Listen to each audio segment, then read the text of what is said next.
Assalamualaikum warahmatullahi wabarakatuh.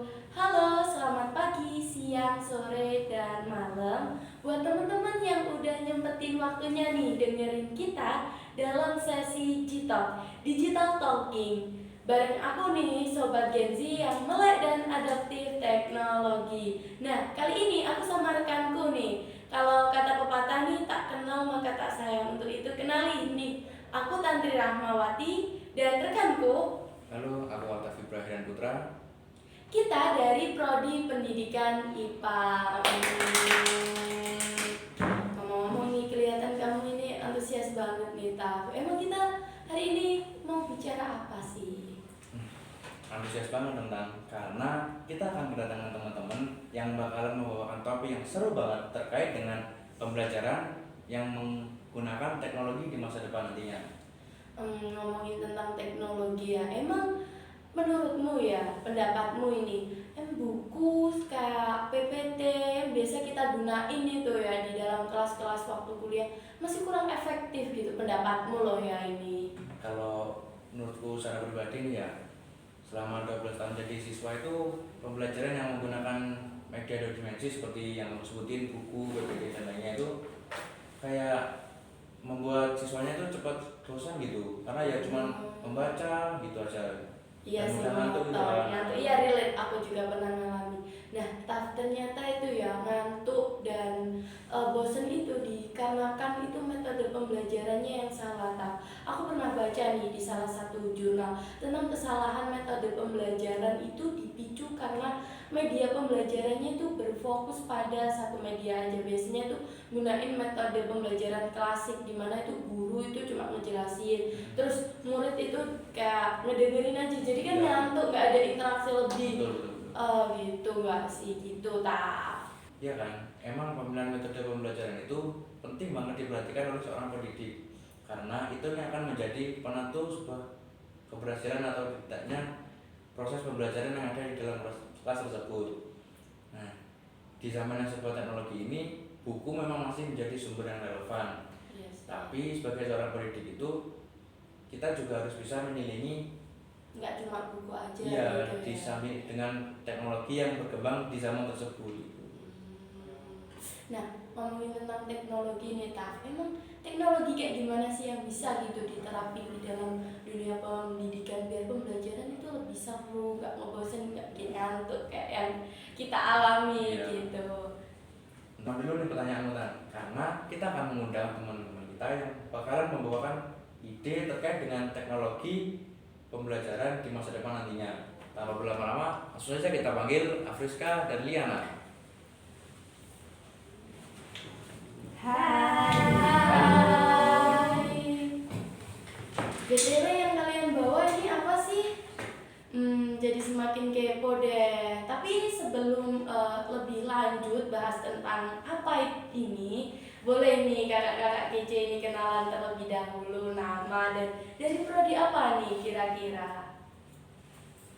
Tadi aku itu kan sempet ngobrol nih sama Alta bahwasanya kalian nih punya inovasi teknologi gitu yang bisa diterapin di dalam dunia pendidikan biar pembelajaran itu lebih interaktif lagi gitu. Nah, kira-kira inovasi yang kayak gimana sih yang bisa gitu diterapin dalam dunia pendidikan biar pembelajaran itu mau lebih interaktif lagi? Kan kalian ini calon pendidik di masa depan kan ya, dari pendidikan IPA kan ya. Iya sih, aku juga pernah baca nih di salah satu jurnal. Dia itu ngatain bahwasanya inovasi di dalam dunia pendidikan itu penting banget biar bisa nyelesain suatu masalah di dalam ranah pembelajaran. Nah, ini kan di era globalisasi ini iptek itu berkembang kan. Bisa nih kita implementasiin iptek di dalam ranah pembelajaran gitu. Biar ngemudahin kita nih dalam proses pembelajaran gitu nggak sih? Bentar dulu kan, ini kan dari tadi kita bahasanya cuma inovasi aja ya. Dan tanya dari Tantri belum kalian jawab. Nah, emang dari Afriska sama Liana ini punya ide apa sih? Iya sih. Jadi yang Sih, cakep banget.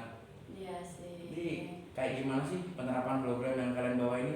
Ya, jadi keren banget ya. Jadi siswa lebih antusias gitu ya pembelajarannya. Nah, kalau boleh tahu emang hologram yang kalian bawa ini termasuk jenis hologram kayak gimana gitu sih? Jadi Wow, keren banget ya program itu. Yes. Apalagi kalau ini bisa diterapin dalam pembelajaran, pasti para siswa itu bakal lebih antusias Ya seru dan gitu. tidak menahan tuh ya kan? Iya benar. karena ada yang baru. Nah, Iya. iya. Tapi aku sedikit penasaran nih, gimana sih cara kerja hologram itu kok bisa gitu loh, yang dari semula gambar 2 dimensi bisa menjadi gambar 3 dimensi yang muncul ke permukaan dengan bagus bahkan seperti itu. Iya nih. Jadi Oh, jadi ini semacam bayangan yang bisa dilihat dari berbagai arah gitu ya. Bagus dong kalau diterapin dalam pembelajaran anak IPA dan sebagai Iya media sih. pembelajaran anak. kedokteran Juga, gitu ya. kan ya. Nah, iya Kak. Iya sih. Nah, ngomong-ngomong tadi itu kan udah dijelasin Kak, materi tulang, jantung itu kan cakupan dari materi sains ya.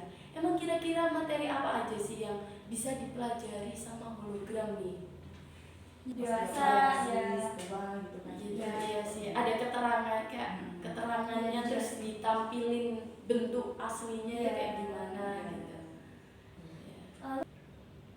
Ide keren banget ya. Jadi siswa itu bisa berinteraksi langsung gitu ya sama materi pembelajarannya gitu. Jadi lebih interaktif dong. Ya lebih kan baru Iya. pastinya lebih berwarna. Ya. Nah, aku pernah baca ternyata media pembelajaran itu seberpengaruh itu loh untuk siswa. Soalnya kan siswa belajar itu nantinya kan akan bersaing di dunia kerja gitu. Nah, kita itu nggak bisa gitu loh cuma diajari tentang teori aja, harus butuh prakteknya gitu dong. Kayak kita itu diajari tentang teori renang, gaya kupu-kupu, gaya kata, gaya bebas gitu. Kan nggak mungkin cuma sekedar teori, harus butuh prakteknya renang. Lihat cara langsung. Iya, ya nah media pembelajaran ini, hologram ini ngebantu banget ya sebagai media pembelajarannya siswa. Ya, Wah, semakin terpukau sama pembahasan kalian. Tapi nih ya, ngomongin soal kelebihan, emangnya hologram ini gak ada kekurangannya gitu? iya bener banget sih. Kayak pengalaman kita waktu praktikum ya. Oleh karena itu kita itu dibentuk kelompok-kelompok gitu biar setiap orang itu bisa ngamati sendiri gitu dengan jelas. Kan kalau ramean tuh Iya, makin gak iya. kondusif.